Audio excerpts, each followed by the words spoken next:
Immigrant ou immigrante, ta communauté directe ne t'apportera presque rien. Alors, je t'invite à t'ouvrir à d'autres communautés. Salut à toi qui me regarde. Et si c'est la première fois que tu me découvres, alors abonne-toi tout simplement à ma chaîne Splendid Biz Réseautage et active la cloche de notification pour ne rien manquer de mes prochaines vidéos. Car j'ai pour habitude de partager mes connaissances, de partager mes recherches, mes réflexions. Bref, je donne ce que je peux donner pour pouvoir aider les autres à développer peut-être des pensées et surtout avoir comme point central l'entrepreneuriat. Ce matin, je vais aborder un autre sujet, certainement qui peut fâcher certaines personnes, mais je juge que c'est un sujet qui doit être abordé. Pourquoi? Parce que ça pourra aider les uns et les autres à changer un peu de mindset, à changer un peu de mentalité. Et avant de continuer, je veux tout simplement préciser que le sujet que je veux développer aujourd'hui n'est pas un sujet qui s'applique à tout le monde de façon automatique, car dans les communautés directes, parfois, il y a des personnes qui sont bonnes, des personnes qui sont prêtes à aider, des personnes qui sont prêtes à soutenir. Alors, pourquoi je demande à l'immigrant ou à l'immigrante de sortir de sa communauté et d'aller vers d'autres communautés? C'est tout simplement pour voir comment d'autres personnes fonctionnent, pour avoir d'autres cultures et surtout profiter des points positifs que d'autres communautés peuvent vous donner. Supposons quelqu'un qui quitte justement de l'Afrique pour le Canada, arrive au Canada, décide de rester toujours la tête dans la communauté, alors ces personnes perdent beaucoup d'opportunités.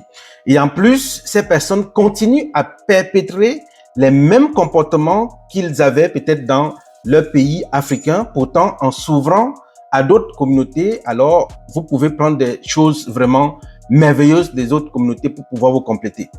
Et parlons maintenant du cadre entrepreneurial qui est toujours notre point focal. Alors, quand vous êtes immigrant ou immigrante, évitez désormais de donner des noms identitaires à votre entreprise. Alors, certaines personnes l'ont compris.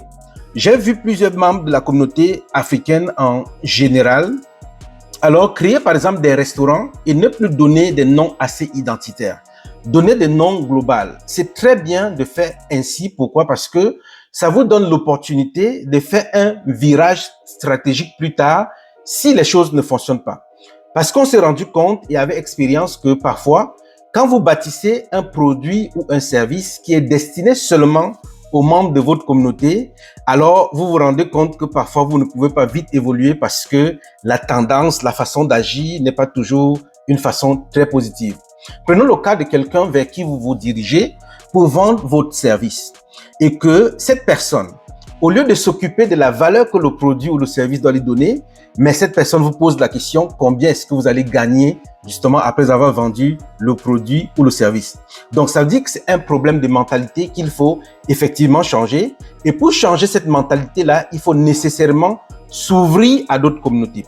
S'ouvrir à d'autres communautés, comme je le disais tantôt dans mon propos liminaire, vous ouvre beaucoup de portes. Aller vers d'autres communautés, c'est quelque chose qu'il faut faire. Alors, si toi, tu avais pour habitude de rester tout simplement dans ta communauté proche, tes amis proches, non, il faut changer cette façon de faire. Il faut changer cette façon de penser. C'est en allant peut-être rencontrer, je sais pas, les Libanais, les Italiens, les Français, d'autres communautés, les Québécois, ainsi de suite, que vous pouvez développer quelque chose de durable. Alors, quand vous bâtissez un produit dont vous dites produit africain, entre parenthèses, alors vous vous rendez compte que le simple fait d'avoir baptisé ce produit africain vous limite déjà le marché. Donc, soyez intelligent sur ce point-là, soyez stratégique.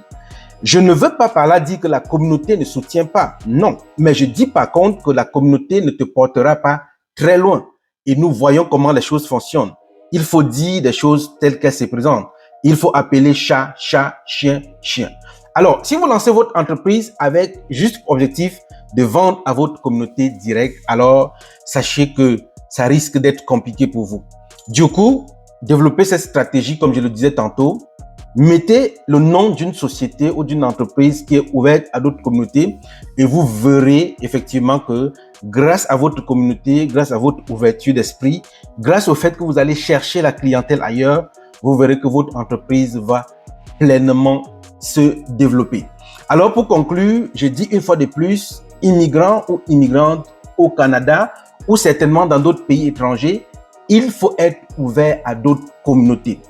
Être ouvert à d'autres communautés, c'est des champs de possibilités.